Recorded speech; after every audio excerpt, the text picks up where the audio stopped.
Ever get the feeling that some stories stick with you like a really good mango? Oh, yeah. Today, we're diving deep into one of those stories, Krishna and the Mango, a story that's both sweet and thought-provoking. It's a classic. It really is. You know the one. Young Krishna, with his love for mangoes, encounters a bit of a challenge from the old man guarding the mango tree. But is this tale just about a mischievous kid getting a tasty treat? Or is there something more, maybe a hint of the divine? Right, and that's what makes this story so fascinating, right? It plays with that very question, walking this fine line between the ordinary and the extraordinary.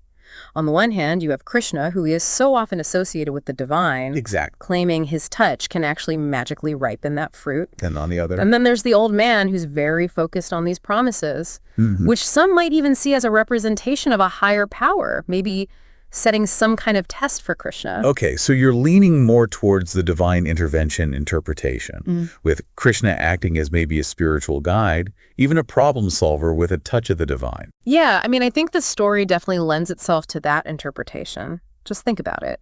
Krishna, often depicted as an avatar of a god, is saying he can make this mango ripen simply with his touch. Right.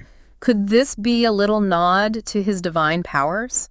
And then you have the old man's insistence on promises. You know, promises carry a lot of weight in many spiritual traditions. Absolutely. Often they're seen as these sacred agreements, maybe even agreements with a higher power. That's a good point. Yeah, almost as if the mango itself becomes this divine reward for correctly solving the riddle and passing that test of faith. That's a really fascinating take.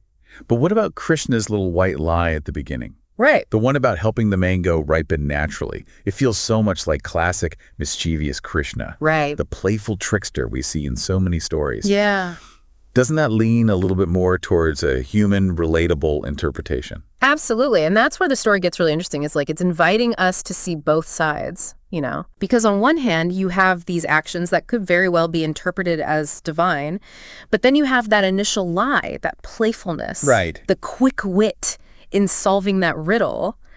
Those aren't necessarily divine acts. I mean, they're showcasing intelligence, resourcefulness, even bending the truth a little bit to get what you want, which, let's be honest, Yeah. I think we've all done that at some point in our lives. Right? Exactly. Yeah.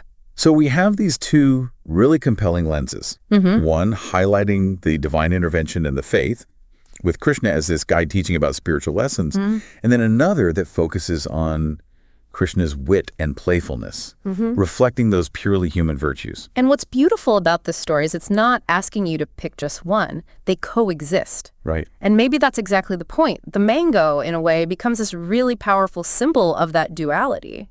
Okay, so we've gone deep into these interpretations, but what does this all mean for us? You know, the listeners. Yeah. We're here munching on our metaphorical mangoes right, exactly. in the real world. Yeah. What do we take away from this? Well, for me, it's a reminder that these stories often have so many layers. Yeah. And that we can appreciate the richness of them, whether we view Krishna as the divine being or a clever boy. All right. It's about acknowledging those different perspectives, right?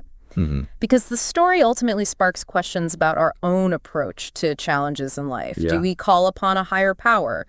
Do we look for that divine intervention? Right. Or do we lean more into our own wit and resourcefulness to navigate those riddles?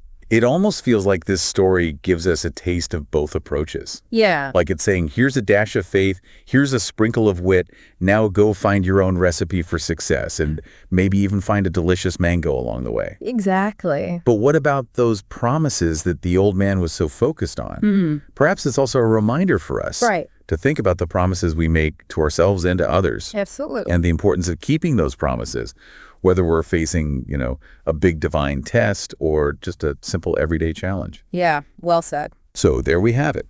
Krishna and the Mango is a story that continues to resonate.